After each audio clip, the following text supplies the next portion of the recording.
Update yang terbaru, angka jangkitan Omicron terus meningkat dengan tinggi di Brazil pada kadar 20 hingga 30 ribu kes sehari.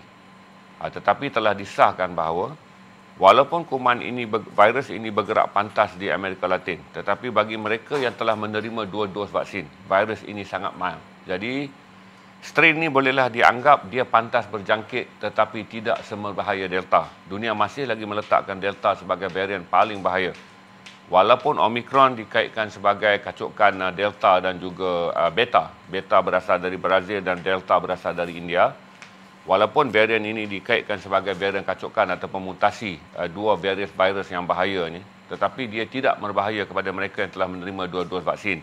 Tapi belum matang untuk diperkatakan demikian. Namun angka kajian lapangan menunjukkan semua yang dijangkiti, mereka yang pulang ke negara mereka masing-masing di Eropah dan di Amerika, termasuk yang berada di Kuala Lumpur dan di Singapura, telah disahkan hanya mempunyai simptom ringan hingga tidak perlu dimasukkan di hospital dan mengalami isolasi di rumah. Berarti setakat ni dos suntikan walaupun tidak diisytiharkan, tapi kita boleh katakan di Eropah berarti mereka hanya menggunakan Pfizer, Moderna AS, AstraZeneca sebagai vaksin prominent. Sedangkan di negara kita ada hampir 40% yang menggunakan vaksin Sinovac. Tapi saya percaya warga Nigeria, warga asing yang dikenal pasti positif varian ini juga tidak menggunakan Sinovac. Tuan-tuan dan puan, hingga hari ini dunia masih lagi mengambil langkah berhati-hati kerana dia memerlukan masa 3 ke 4 minggu untuk kita mendengar betul-betul keseluruhan pandangan pakar yang boleh dikeluarkan oleh WHO mengenai status varian Omicron. Jadi secara ringkasnya boleh kita anggap begini tuan-tuan, kerana mengikut data pada hujung bulan Januari barulah 600 juta vaksin akan disuntik kepada masyarakat Afrika. Afrika mempunyai 1.26 bilion penduduk. Berarti dengan 600 juta vaksin, berarti hanya 300 juta orang saja yang akan menerima suntikan. Berarti hanya 1/4 daripada penduduk Afrika keseluruhan, benua Afrika ni akan menerima vaksin. Hingga Jun 2022, bumi Afrika, keseluruhan benua Afrika tak boleh lagi digazetkan sebagai herd immunity. Kerana dengan tambahan vaksin yang ada, mengikut jadualnya pada Jun 2022, hanya 60% penduduk Afrika daripada 1.2 bilion tu, berarti hanya sekitar 700 juta orang saja yang akan menerima 2 suntikan dos vaksin. Berarti Afrika masih lagi menjadi bumi yang akan mendedahkan kepada pelbagai mutasi virus dan juga varian COVID-19 kerana akses dan juga keupayaan mereka mendapatkan dos vaksin masih lagi rendah. Sebab itu saya beritahu pada saudara, kalau kita ukur daripada perjumlahan ini, kemungkinan selagi dunia masih ada ruang lompong dan ruang lopong di mana pemvaksinan tidak dapat dilakukan, jangkitan akan berlaku. Dan apabila jangkitan berlaku kepada mereka yang langsung tak divaksin, dia memberi ruang kepada kuman untuk bermutasi, kepada virus untuk bermutasi. Sebab itu saya percaya bahawa 4 ke 5 dos suntikan di negara-negara seperti Malaysia dan seluruh Eropah adalah angka suntikan yang biasa. Kita sedang menuju 3 sekarang. Berarti walaupun Malaysia sedang menuju 3, macam saya katakan, hingga hujung Disember ni Afrika baru akan mencapai sekitar 25% daripada total population. India mungkin juga pada angka yang sama. Begitu juga daripada benua Amerika Latin juga mungkin punya angka yang sama. Berarti dunia belum lagi boleh mencapai 50% suntikan vaksin bagi seluruh penduduk dunia. 7.9 bilion penduduk dunia menjelang pertengahan 2022. Berarti kalau sampai 2022, mereka yang telah menerima 6 bulan tempoh bagi Pfizer dan mereka yang telah menerima 6 bulan tempoh bagi AstraZeneca akan menerima suntikan yang ketiga. Bagi tuan-tuan yang telah mengambil suntikan yang ketiga, sekiranya Pfizer ataupun suntikan dos booster yang saudara ambil hanya mampu bertahan 6 bulan. Bagi mereka yang mula mengambil booster pada bulan Oktober, berarti anda perlu lagi menerima satu lagi booster pada bulan Februari atau bulan Mac tahun depan. Berarti 3. Apabila kita pergi pula kepada bulan Julai, ada lagi satu kumpulan yang telah mengambil vaksin pertama pada bulan Februari 2020 akan menerima booster yang kelima. Ini menunjukkan bahawa 5 booster mungkin 2 dos wajib dan 3 dos booster mungkin diperlukan, bukan kerana keadaan domestik. Kerana secara globalnya terdapat benua-benua yang akan terus menjadi perumah dan menghasilkan varian baru. Dan pada masa yang sama, ekonomi dunia tak boleh ditutup. Ekonomi dunia perlu dibuka kerana membuka ekonomi dunia untuk tujuan ekonomi jauh memberi manfaat yang lebih besar daripada risiko dos, iaitu di mana risiko booster. Di mana para saintis dan para ahli ekonomi mula nampak bahawa beban memberi booster kosnya lebih rendah daripada beban menutup kembali dunia. Sama seperti 18 bulan yang kita alami apabila MCO mula dilancarkan di seluruh dunia awal bulan Februari, kita lancarkan Mac.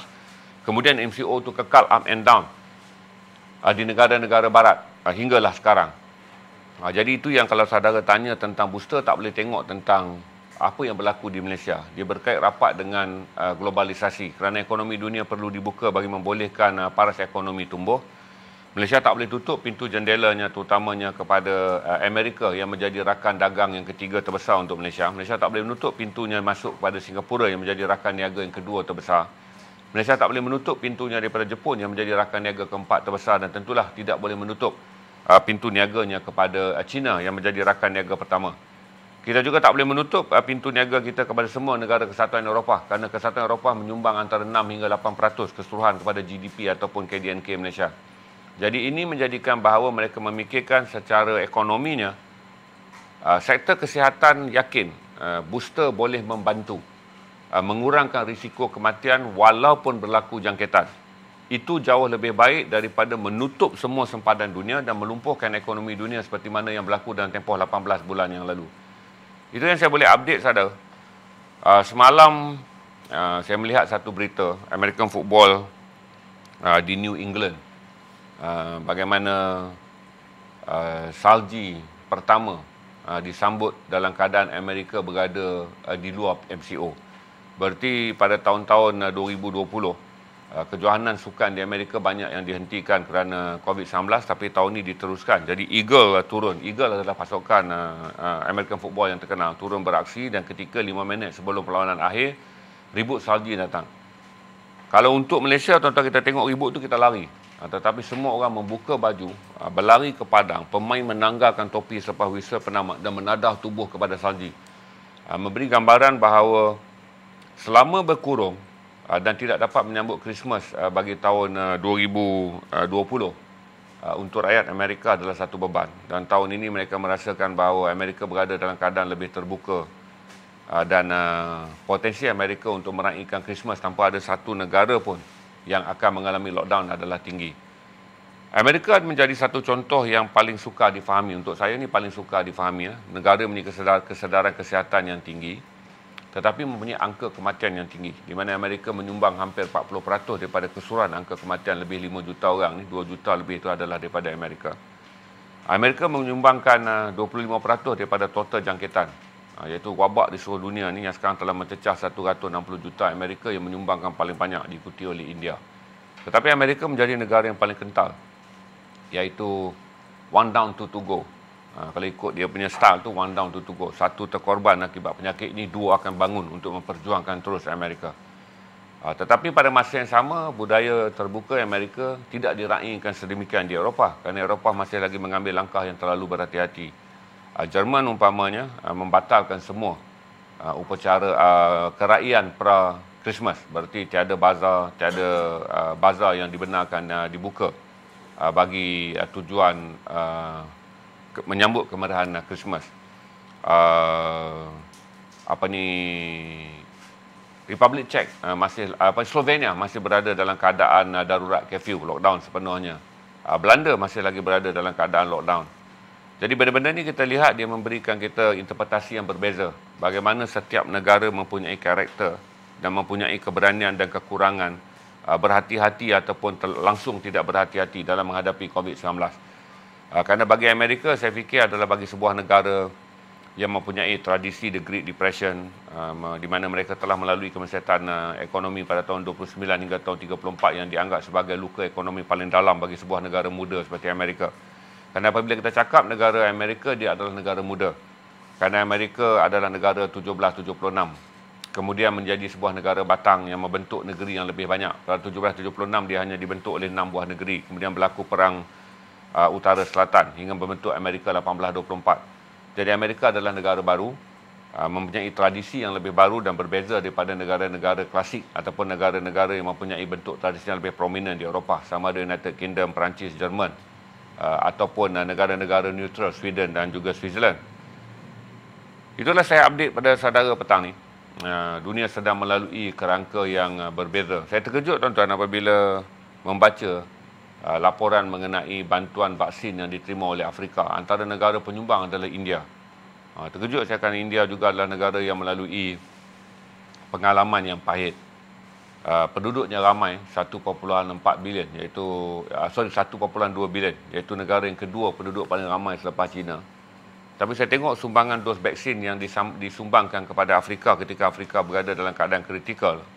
Penyumbangnya juga adalah daripada India. Saya fikir kata ini yang mematangkan India apabila mereka menjadi mangsa COVID yang dahsyat, di mana berjuta-juta orang mati, berpuluh-puluh juta orang dijangkiti di India ketika Delta merebak, ketika rakyat India tiada akses kepada vaksin, ketika berpuluh-puluh ribu orang mati di taman-taman bunga. Saudara pun lihat waktu tu kan, di mana mereka datang ke hospital penuh. Jadi sebahagian daripada mereka hanya berbaring di taman-taman bunga berdekatan dengan hospital. Oksigen dibeli di pasar-pasar dan dipasang begitu saja. Ibu-ibu tua ditinggalkan oleh anak-anak mereka kerana tak mampu. Sebahagian mayat dibakar begitu saja dengan kayu api yang sedikit. Seperti ada mayat yang tidak terbakar sepenuhnya kerana kepermintaan kayu api yang sangat tinggi akibat kematian yang sangat banyak di India ketika Delta mengamuk dan juga menjalar. Dia memberi pengalaman kepada India dan akhirnya India kini menjadi sebahagian daripada sebuah negara yang memahami betapa pedih dan betapa dahsyatnya. Dan akhirnya saya terkejut kerana dalam senarai negara penyumbang vaksin kepada Afrika adalah India. Jadi banyak teladan yang kita fikir mengubah tamadun bangsa, tamadun agama dan juga tamadun berbudaya. Saya fikir kata dunia berubah dengan begitu pantas. Dan saya kagumlah kerana civilization, tamadun besar yang pernah dicetuskan oleh Asia Selatan oleh India, terutama pada abad yang ke-8 hingga abad yang ke-15. Di banyak empire India dan banyak empire Hindu dan empire Islam pernah bertapak di India, Mogul dan juga empire Kerling. Kerling adalah empire Hindu, Mogul adalah empire Islam. Telah menghasilkan kualiti masyarakat India yang walaupun kita perlekehkan dari segi kemajuan, dia menjadi gambaran kadang-kadang pelekehan dari segi tahap kesihatan, tapi saya fikir dari segi moral kita boleh berbangga kerana India disenaraikan sebagai 6 negara penyumbang terbesar vaksin ketika Afrika sedang bertarung teruk untuk menangani jangkitan Omicron di kalangan rakyatnya yang tidak divaksin. Kerana Omicron berbahaya bagi masyarakat di Afrika yang tidak divaksin, tetapi hanya mencetuskan simptom ringan berdasarkan kes-kes, di mana orang balik ke Amerika, orang balik ke Eropah, yang balik ke Malaysia dan 3 kes yang balik ke Singapura. Semuanya pakar domestik mengesahkan mereka hanya diisolasikan di rumah kerana kesan daripada varian Omicron adalah mild ataupun ringan.